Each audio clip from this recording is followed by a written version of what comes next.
Hey guys, it's Chloe and Dee Dee, and today we are making just regular cotton candy slime!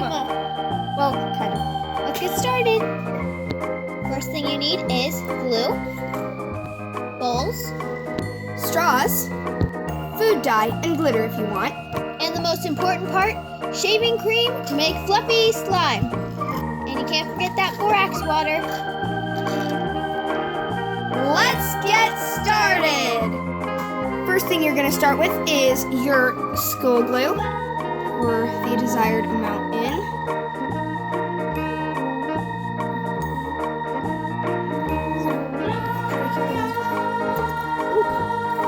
Next, food dye. Then mix.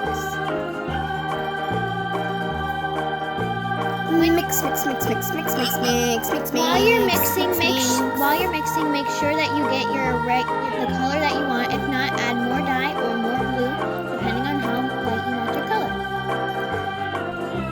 Next step, shaving cream.